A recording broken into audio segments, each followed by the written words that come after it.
नमस्कार, मैं हूं पुनीत पाठक। आप देख रहे हैं आपकी बात। बहुत स्वागत है आप सबका। हमारी आज की खास पेशकश है जाति छोड़ो जान बचाओ। सीधी सी बात है, जान है तो जहान है, और इसी के बाद सारे बंधन इससे जुड़ते हैं। तभी किसी जाति के वजूद का या किसी संप्रदाय के किसी नियम का कोई अर्थ रह जाता है जब आप जीवित हैं, सकुशल हैं। ये मत समझिएगा कि हम सोशल रिफॉर्म की कोई मुहिम छेड़ने वाले, बल्कि आज एक बेहद मौजू मसले के ऊपर आपके साथ मुखातिब हैं। दरअसल छत्तीसगढ़ में साहू समाज ने एक इकाई ने, बल्कि ये कहें इंटरकास्ट मैरिज को लेकर के कड़े नियमों का ऐलान किया है, जबकि इस समाज के लिए अंतरजातीय विवाह किसी संजीवनी से कम नहीं है। क्यों हम ऐसा कह रहे हैं, कौन सा वो समुदाय है, आपको सब कुछ बताते हैं।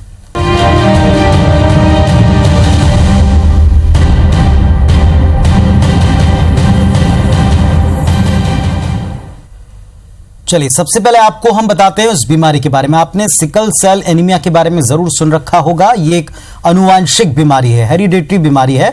इसकी वजह से खून के लाल रक्त कण गोल ना होकर के हंसिए के आकार के हो जाते हैं, जिससे उसकी ऑक्सीजन एब्जॉर्ब करने की, यानी ऑक्सीजन को सोखने की क्षमता कम होती है। इस बीमारी का मरीज तमाम व्याधियों से घिरा रहता है, तमाम दुश्वारियां उसके साथ में होती हैं। आमतौर पर जल्दी उसकी मृत्यु तक हो सकती है। छत्तीसगढ़ में तकरीबन 35 लाख लोग ऐसे हैं जो सिकल सेल के कैरियर के तौर पर चिन्हित किए गए, मतलब इसमें बीमारी वाहक चीजें मौजूद हैं जो अगली पीढ़ी तक जा सकती हैं। 60,000 से ज्यादा लोग गंभीर रूप से इससे ग्रसित हैं, पीड़ित हैं। प्रतिशत में देखें तो राज्य की कुल जनसंख्या का तकरीबन 12% हिस्सा सिकल सेल की चपेट में है। प्रदेश की जिन जातियों पर इसका ज्यादा असर है, उन्हीं में से एक है साहू समाज या साहू जाति। इस आनुवांशिक बीमारी का फिलहाल कोई सटीक इलाज नहीं है, लेकिन इसे प्रसार करने से, यानी इसे आगे बढ़ने से, एक से दूसरी जनरेशन में जाने से इस बीमारी को रोक सकते हैं। डॉक्टर इसके लिए इकलौता जो उपाय बताते हैं वो है अंतरजातीय विवाह की सिफारिश, क्योंकि सिकल के वाहक और सामान्य व्यक्ति अगर विवाह करते हैं तो बच्चों में से सिर्फ 25%, यानी कि 4 में से 1 मामले में सिकल वाहक होने का अंदेशा रहता है। यानी आप अपने बीमारी को आगे बढ़ने की जो आशंका है उसको 1/4 कर लेते हैं, और इसी वजह से कहा जाता है, ये प्रेफर किया जाता है कि साहू समाज के लोग अपने जाति से बाहर विवाह करें तो उनकी जान कम से कम इस बीमारी से सुरक्षित रहने का एक विकल्प मिलता है। तो पहले हमने आपको उस रोग के बारे में बताया, उस बीमारी के बारे में बताया, ये सिकल सेल एनीमिया की बात की, अंतरजातीय विवाह क्यों इससे जुड़ा ये बताया। अब आपको बताते हैं कि इस तथ्य की अनदेखी करते हुए साहू समाज ने वर्तमान में क्या किया, जिसको लेकर हम आज आपकी बात कर रहे हैं।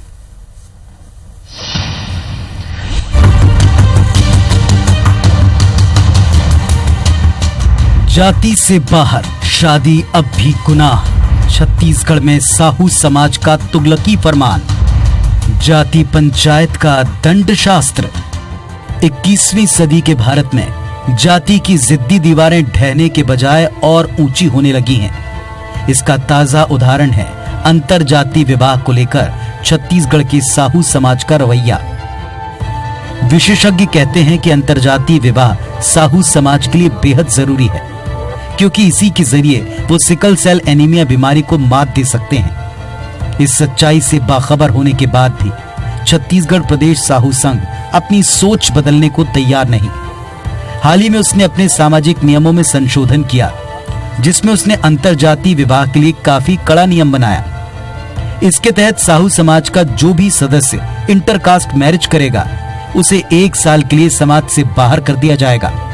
अगर साहू समाज का कोई सदस्य दूसरे धर्म में विवाह करता है तो लड़का लड़की दोनों को 2 साल के लिए समाज से बाहर किया जाएगा, जबकि विवाह को आयोजित करने वाले परिवार को हमेशा के लिए समाज से बाहर का रास्ता दिखा दिया जाएगा। ये नियम पूरे साहू समाज पर लागू नहीं है, बल्कि छत्तीसगढ़ प्रदेश साहू संघ की रायपुर इकाई के लिए बाध्यकारी होगा। समाज के नेताओं का ये कहना है कि इससे उनके समाज में मजबूती आएगी। ये अंतरजातीय विवाह और ये जो समाज का जो नियम है उसमें ये है कि अभी हमारे समाज में जो नियम बना हुआ है अंतरजातीय विवाह के लिए 1 साल और अंतरधर्म है उनके लिए 2 साल का, ये उनके बाद आगे की कार्रवाई की जाती है। जिस सभी के सुझाव से ये कार्य किया जाए समाज हित में, और समाज इससे आगे भी बढ़े। एक ऐसा जाति समूह जो एक ढीठ आनुवांशिक बीमारी से लड़ रहा हो, और जिसके लिए अंतर्जातीय विवाह एक संजीवनी की तरह हो, वो भी अगर वक्त की मांग और मौके की नजाकत पर गौर न करे बल्कि तंग सोच के आधार पर नियम बनाए, तो सवाल उठता है आखिर कब तक हम जाति की जंजीरों में इस कदर जकड़े रहेंगे। Bureau report, IBC 24।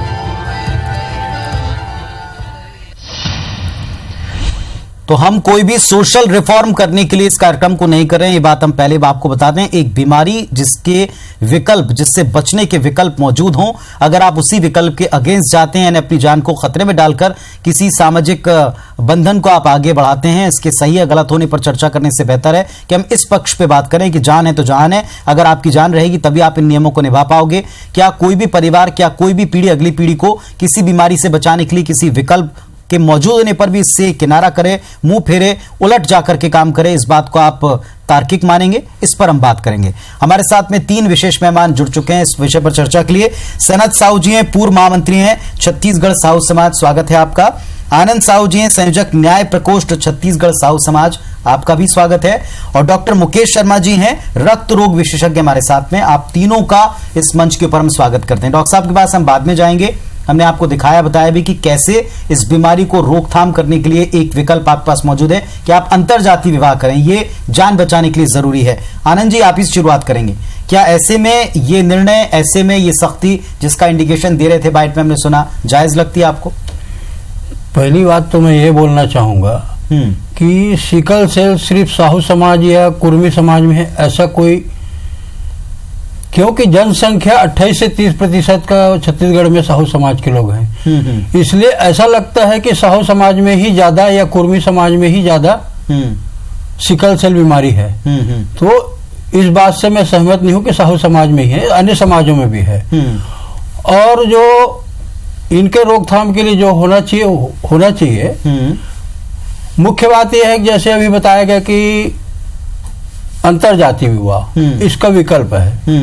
Sickle cell के इलाज में के लिए भी और भी दवाइयां हैं, उसमें ये भी एक विकल्प है कि अंतरजातीय विवाह। अंतरजातीय विवाह के संबंध में यह कहना चाहूंगा कि हमारे यहाँ छत्तीसगढ़ प्रदेश साहू संघ का एक नियमावली है जो पंजीकृत संस्था है 33/61। ठीक, इसके अंतर्गत जो भी नियम बनाए जाते हैं छत्तीसगढ़ शासन के रजिस्ट्रार फर्म सोसाइटी से उनका अनुमोदन होता है।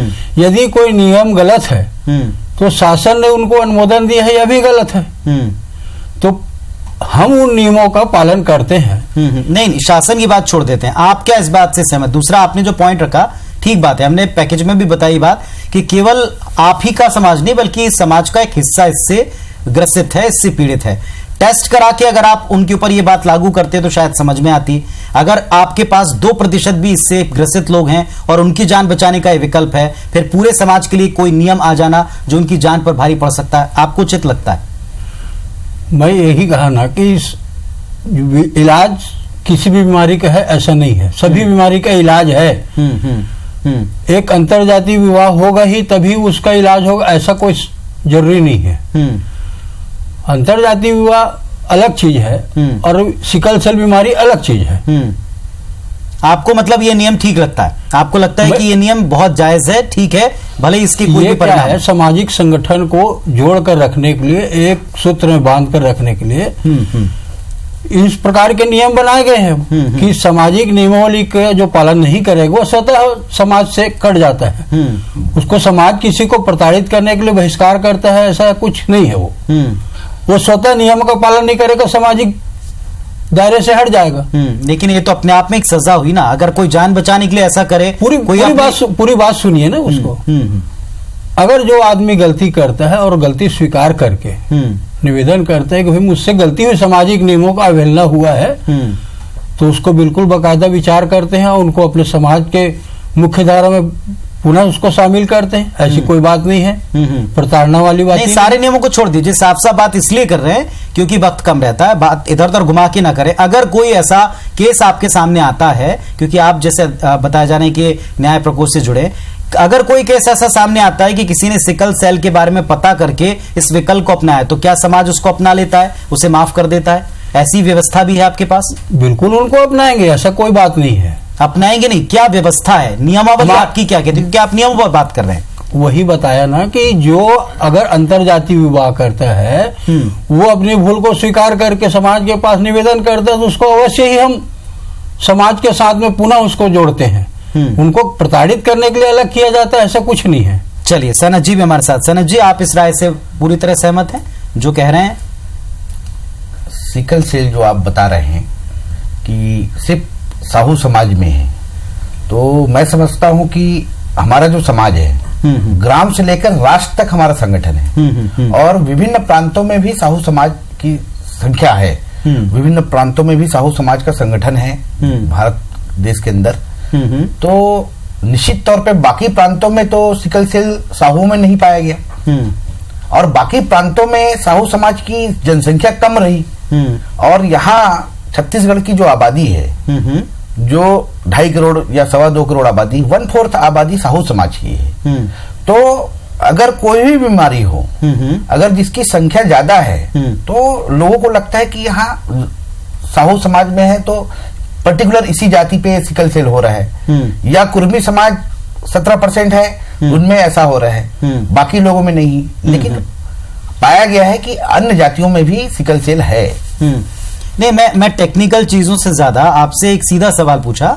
आपकी बात हमने शुरुआती से की कि हम कोई सामाजिक रिफॉर्म की बात नहीं कर रहे हैं, अंतरजातीय विवाह की ना हम वकालत कर रहे हैं, ना हम ये कह रहे हैं कि ऐसा करना एक लौता विकल्प है।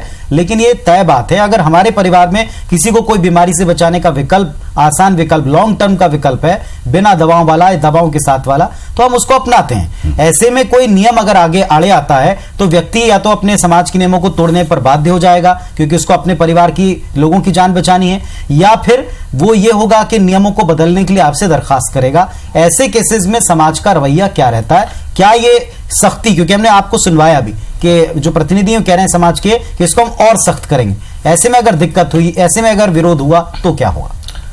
जैसा कि अंतरजाति की बात है, आपने कहा कि अंतरजातीय विवाह अगर सिकल सेल के लिए अंतरजातीय विवाह करके एक उपयोगी दवा साबित होती है तो सिकल सेल को दूर करने के लिए, जैसा कि न्याय प्रकोष्ठ के अध्यक्ष जी बैठे हमारे साथ, उन्होंने बताया कि हमारे साहू समाज की नियमावली में अंतरजाति के लिए 1 वर्ष है ना, अगर अंतरजाति सिकल सेल के लिए हो रहा है तो निश्चित तौर पे 1 वर्ष में तो कुछ होना नहीं, लॉन्ग टर्म रहेगा, तभी वो उनके आने वाली पीढ़ी जो है फिर उससे दूर होगी, जो आने वाली पीढ़ी वो दूर होगी।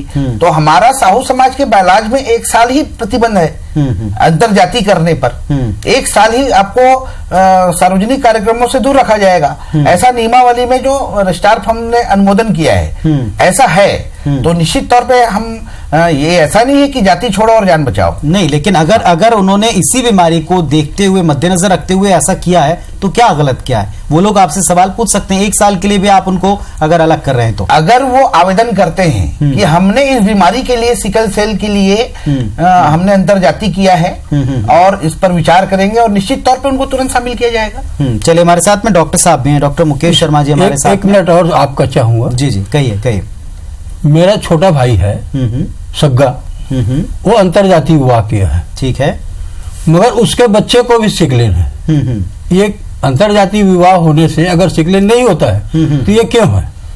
डॉक्टर साहब इस पे चलिए हम इस बारे में भी पूछेंगे। हालांकि आपने जो पॉइंट कहा उसको हम पहले भी अपने इसमें दिखा चुके हैं कि 1/4 लोगों में आप इसको सिक्योर करते हैं। अंतरजातीय विवाह की बात भी है। डॉक्टर साहब कुछ बताएंगे इस बारे में, क्योंकि ये जो जानकारी है सिकल सेल बीमारी और इसका अंतरजातीय विवाह का कनेक्शन थोड़ा क्लियर करेंगे। बिल्कुल, जैसे कि सिकल सेल एनीमिया एक आनुवंशिक बीमारी है, हम सभी जानते हैं। ये हम अपने पेरेंट्स से, बच्चों को अपने माँ बाप से मिलते हैं। इसमें 2 प्रकार के होते हैं, एक वाहक होते हैं और एक डिजीज स्टेट होते हैं। ठीक है, डिजीज स्टेट में यूजुअली हमें बाल्यावस्था से ही हमें समस्या, कठिनाइयां आने लगती हैं, जैसे कि ब्लड कम होना, पेनफुल क्राइसिस होना, जॉन्डिस होना और भी बहुत सारी उसमें कठिनाइयां आती है।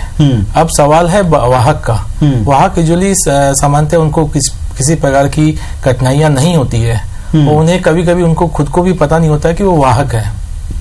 और जब वाहक एक नॉर्मल व्यक्ति से विवाह करता है तो जैसे आपने बताया कि 25% चांस रहती है कि वो नेक्स्ट पीढ़ी को दे सके, 75% चांस है कि नहीं जाए, तो यहाँ इसको हम साइकिल ब्रेक बोलते हैं, सिकल साइकिल ब्रेक। अगर आपके 1 या 2 बच्चे हैं, उसमें अगर वो 75% में आ जाते हैं, तो वहां से आपकी पीढ़ी में सिकल सेल जीन खत्म हो जाता है। तो वहां से आपकी पीढ़ी में वो सिकल सेल वाहक कैरियर खत्म हो गए, और आने वाली पीढ़ियों में वो सिकल सेल की नहीं होती। अगर थोड़ा सा हम इसको और सरल करके लोगों को समझाएं, तो जो केस ये बता रहे हैं, हो सकता है कि इसमें जिस 25% छूट जाने की हम बात करें, उसमें से केस हो, ऐसा ही हुआ होगा। जैसे कि आपने बताया कि एक आपके सगे भाई को है, तो हो सकता है कि उनके बच्चों में जो आया है वो 25% बच्चों में वो आ गए हों, तो वो वाहक है। सिकल सेल मेरे भाई को नहीं है, मेरे भाई ने अंतरजातीय विवाह किया है, उसके बाद भी उनके बच्चे को क्यों सिकल सेल है? मेरा प्रश्न यह है। वही इस बात ये बता रहे हैं कि क्यों और किस तरीके से माता पिता को नहीं है। नहीं, माता पिता को ऐसा नहीं हो सकता है कि बिकॉज जो जीन आते हैं, एक जीन अब माँ से आता है, एक जीन पिता से आता है। तो ये जो सिकल वाहक है वो कहीं ना माँ से आया होगा या पिता से आया होगा, तभी वो आनुवंशिक बीमारी बोलते हैं उसको। नहीं, माता पिता दोनों को नहीं है ना सिकल सेल, बच्चे भर को है। नहीं, ऐसा इसलिए मैं प्रश्न कर रहा हूँ। नहीं, वैज्ञानिक तौर पर वो अपनी बात रखें, ऐसे नहीं हो सकता। वैज्ञानिक तौर पर वो अपनी बात रखें कि ऐसा नहीं हो सकता। जी, कैसे और क्या, थोड़ा सा और इस बारे में मुकेश जी जानकारी। ये है कि जो हम बताते हैं कि ये मध्य भारत में 10% जो प्रिवालेंस रेट है, और कुछ समाज में ज्यादा इसकी प्रिवालेंस रेट देखी गई है, जो कि रिसर्च पेपर्स और स्टडी हुई है उसमें। और हमारा मानना ये है कि कोई भी बीमारी हो, उसमें prevention is always better than cure. बिल्कुल ठीक। आप कोई भी बीमारी को ले लो, प्रिवेंशन हमेशा अच्छा ही रहता है और आने वाली पीढ़ियों के लिए अच्छा रहता है। तो हम ट्रीटमेंट जो डेफिनेटली सिकल सेल एनीमिया की ट्रीटमेंट है, लेकिन जब वो पीड़ित हो जाता है, कठिनाइयों से जाता है, कॉम्प्लिकेशन होते हैं, तब हम उनका इलाज करते हैं, जो कि उतने सक्सेसफुल नहीं है। अगर हम प्रिवेंशन पर ध्यान दें, जैसे कि बहुत सारे छत्तीसगढ़ सरकार ने प्रोग्राम भी चलाया है, मास स्क्रीनिंग है, मास अवेयरनेस प्रोग्राम है, ये हम इसीलिए कर रहे हैं कि समाज में इसके प्रति ज्ञान बढ़े, ताकि हम अपनी नेक्स्ट पीढ़ी को जो चीज सिकल सेल बीमारी है हम उसको न दें। और मतलब ये बात तय है कि माता पिता यानी अनुवांशिक होगी, यही इकलौता एक जरिया हो सकता है, इसके अलावा कोई दूसरा जरिया नहीं, ये तय है। और दूसरा, अगर आप क्योर पहले से कर लें, बजाय उस बीमारी में पड़ के फिर उसका इलाज कराएं, उससे बेहतर है कि आज बीमारी में ना पड़े तो बेहतर है। इस बात को हम ऐसे समझ सकते हैं। छोटा सा ब्रेक यहाँ लेना पड़ेगा, ब्रेक के बाद इस विषय पर थोड़ी जानकारी को अपना और बढ़ाएंगे, बातचीत जारी रखेंगे। तो आज एक बड़े संजीदा विषय पर हम बात कर रहे हैं, साहू समाज का, छत्तीसगढ़ के साहू समाज का एक वर्ग का ये निर्णय आया कि आपको अंतर्जातीय विवाह करने पर 1 साल समाज से बाहर किया जाएगा। और सिकल सेल बीमारी, जिसका एक बड़ा हिस्सा साहू समाज का पीड़ित बताया जाता है, उसके लिए इकलौता विकल्प है कि आपको 1/4% उस बीमारी के खतरे को अगर करना है तो आपको अंतर्जातीय विवाह कर लेना चाहिए। ये डॉक्टर्स की बात है। हमारे साथ में 3 खास मेहमान जुड़े हुए हैं जिस पर इस विषय पर हम चर्चा कर रहे हैं। सनत जी, एक छोटा सा एक जो इस पूरी बातचीत से विकल्प निकल के सामने आता है कि क्या हम उस मेडिकल टेस्ट के बाद आगे नहीं बढ़ सकते? क्या उस मेडिकल टेस्ट के बाद हम आगे शादियों के बारे में निर्धारित नहीं कर सकते अपने नियमों को, जिसमें पता चल जाए कि कौन सिकल सेल वाला है, कौन नहीं है? क्या इसके लिए भी समाज तैयार नहीं हो सकता? आज भी शादियां होती है, तो शादी करने के पहले कई लोग टेस्ट कराते हैं। टेस्ट कराने के बाद सिकल सेल निकलने के बाद भी शादी करते हैं। जिस वर पक्ष को अगर सिकल सेल नहीं है और वधु पक्ष को है, तो भी शादी आज भी हमारे समाज में होती है। और इसको जो है बहुत बड़ी महामारी या बीमारी हम लोग नहीं मानते। अच्छा, मतलब आप इस चीज के साथ में जाते हैं कि आपको नियमों के ऊपर ज्यादा चलना चाहिए? आप ये बात मानते हैं? ऐसा नहीं है, मैं नियमों के ऊपर ज्यादा चलना चाहिए ऐसा नहीं है भाई। अगर किसी की प्राण को बचाने के लिए नियम को तोड़ना पड़े तो जरूरी नहीं तो फिर अगर ये बात टेस्ट करके पता चल गई है और इसका विकल्प भी आपको पता है, फिर भी अगर विवाह हो रहा है, तो फिर ये तो खतरा मोल लेने जैसी बात है। नहीं, मैंने तो कहा ना पहले कि अगर वो अंतर्जातीय विवाह करते हैं सिर्फ सिकल सेल को दूर करने के लिए और आवेदन करते हैं, तो निश्चित तौर पे समाज में इसकी सुनवाई तुरंत होगी। और आनंद जी, समाज के युवाओं का रिएक्शन क्या है? ये नियमों में सख्ती की बात अचानक से क्यों करनी पड़ी? क्या है कि नियम कानून तो बहुत सारे बने हुए हैं, ठीक है, इसकी आवश्यकता भी नहीं है। संविधान में मौलिक अधिकार हनन के अंतर्गत अगर इस प्रकार की कोई बात होती है तो उसमें कड़ाई से कार्रवाई की जा सकती, अलग से कोई कानून बनाने की आवश्यकता नहीं है। आप देखेंगे 2005 अभी टोनही प्रताड़ना प्रतिषेध अधिनियम बना है, क्या उससे टोनही प्रताड़ना रुक गया है? नहीं रुका है। उसके लिए जरूरी है कि समाज के लोगों को साथ में लेकर, विश्वास में लेकर समझाएं, जागरूक करें कि इस प्रकार की बातें जो है ठीक नहीं है। ये तरीका है। आप उनको कोई भी कानून बैठ के, अकेले बैठ के बना दिए, इससे कोई हल होगा? मैं नहीं मानता। बिल्कुल ठीक कह रहे हैं। नहीं, मेरा सवाल इससे जुड़ा था क्योंकि शादी ब्याह युवा पीढ़ी में होता है। युवा पीढ़ी किसी भी वर्ग, किसी भी समुदाय, आज की जनरेशन जो है वो किसी भी समुदाय से आती हो, वो तर्कों पर चलती है, वो विज्ञान को पढ़ती है, वो पढ़ाई लिखाई करती है। आपके इस नियम का उनके ऊपर क्या असर पड़ा है? क्या वो उसको फॉलो करते हैं या क्या वो भी आपसे वैसे ही सवाल पूछते हैं जिस पर आज हम बात कर रहे हैं? क्या उत्तर आपका उनको होता है? बताया ना, हमारे तक जब बात आती है इस प्रकार की कोई शिकायत, तो उसको बैठ करके हम सुलह कराते हैं, समझाते हैं आपस में, उसका बीच का कोई रास्ता निकालते हैं। हम तक कोई बात आनी चाहिए कि इस प्रकार की कोई परेशानी है, हम बिल्कुल उसको मदद करते हैं, सहयोग करते हैं। डॉक्टर शर्मा, क्या इसका एक अच्छा विकल्प नहीं हो सकता? आजकल हम देखते हैं समाज बड़े अच्छे अच्छे विकल्पों पर भी काम करते हैं, जैसे शादी ब्याह में होने वाले खर्चे को लेकर के समाज सामूहिक विवाह करते हैं लोग, जनपत्रियों को छोड़ करके अब आप एजुकेशन को देखते हैं, सामाजिक स्टेटस को देखते हैं। क्या हम ऐसे मेडिकल स्टेटस को चेक करके अगर शादियां करें तो ये खतरा ना के बराबर हो सकता है? ऐसा नहीं हो सकता? बिल्कुल ऐसा हो सकता है। पहले तो मैं एक चीज क्लियर करना चाहूंगा कि जैसे इन्होंने डिस्कशन में किया, सिकल सेल एनीमिया जो बीमारी है वो एक इनहेरिटेड डिसऑर्डर है। ये महामारी नहीं है कि छुआछूत नहीं है या किसी से फैलने वाली बीमारी नहीं है। बिल्कुल ठीक। पहली बात। दूसरी बात रही विवाह का विषय, देखिए ये समाज में, कुछ समाज में व्याप्त है, कुछ समाज में कम व्याप्त है।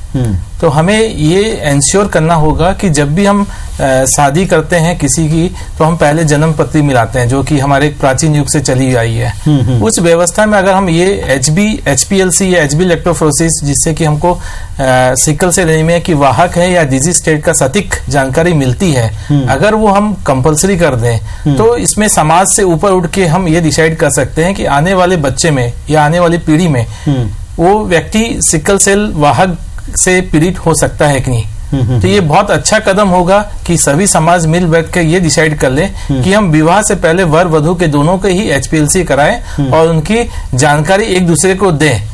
और यूजुअली जैसे इन्होंने कहा कि वर एक को है वाहक और एक को नहीं है, तो वही हम चाहते हैं कि एक को हो एक को नहीं हो, ताकि आगे वाली पीढ़ियों में ये पूरी तरह खत्म हो जाए, ये चेन ब्रेक हो जाए, किसी तरीके से आगे ये साइकिल ब्रेक हो जाए। आनंद जी, फाइनल कमेंट, क्योंकि आप बुजुर्ग के तौर पर भी है समाज के, क्या आप इस पहल को आगे करने के लिए अपनी तरफ से कोई बात रखेंगे? क्योंकि एक अच्छा सुझाव है, ये कोई विरोध की बात नहीं। हमारे यहाँ सामाजिक कार्यक्रम में अभी 7 जनवरी को राजीव जयंती हुई, अभी अप्रैल में आदर्श विवाह हुआ, मार्च में हमारे यहाँ बकायदा सिकल सेल का कैंप लगाया जाता है सरकार के सहयोग से। और आदर्श विवाह में ये सब सारी व्यवस्था होते हैं, परिचय सम्मेलन में होती है। मतलब आप इस बात को करते हैं और सहमत हैं? सहमत है।